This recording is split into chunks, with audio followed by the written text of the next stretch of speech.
আগরতলায় সুকান্ত একাডেমি অডিটোরিয়ামে রাজ্যভিত্তিক বিজ্ঞান নাটক প্রতিযোগিতা অনুষ্ঠিত হয়েছে। পুরস্কার বিতরণ পর্বে উপস্থিত ছিলেন বিজ্ঞান প্রযুক্তি ও পরিবেশ মন্ত্রী অনিমেষ দেববর্মা, সংশ্লিষ্ট দপ্তর অধিকর্তা মহেন্দ্র সিং, ত্রিপুরা রাজ্য বিজ্ঞান প্রযুক্তি পর্ষদের উপসদস্য সচিব শুভ্রজ্যোতি চৌধুরী সহ অন্যান্যরা।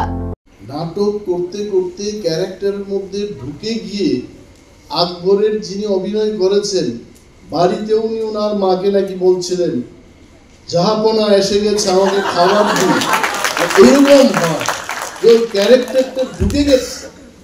এবং হিন্দি ফিল্মে যারা অ্যাক্টিং করেছেন তাদের অবস্থা এমন, পাগলের অভিনয় করতে করতে এক অভিনেত্রী 6 মাস টাইম লেগেছে নর্মাল হতে।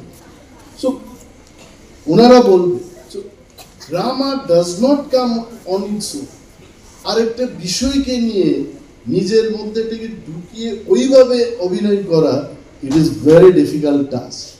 তার জন্যে আমি নাট্যকার এবং নাটক যারা করেন তাদের সত্যি সত্যি আই অ্যাপ্রিসিয়েট। এটা সবার ধারা হয়।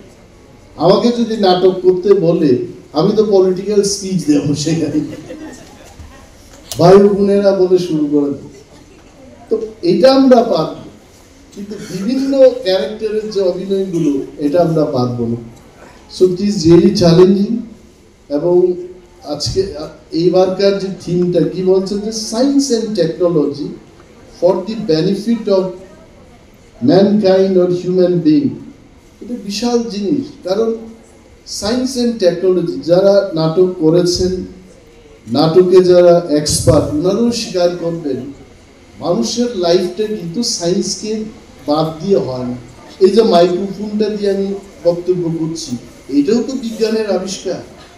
এই যে নাটক করার জন্য যে লাইটিং এর ব্যবস্থা, এটাও তো বিজ্ঞানের আবিষ্কার। আমার বক্তব্যকে ক্যাপচার করার জন্য মোবাইল দিয়ে ভিডিও করছে, এটাও তো বিজ্ঞানের আবিষ্কার।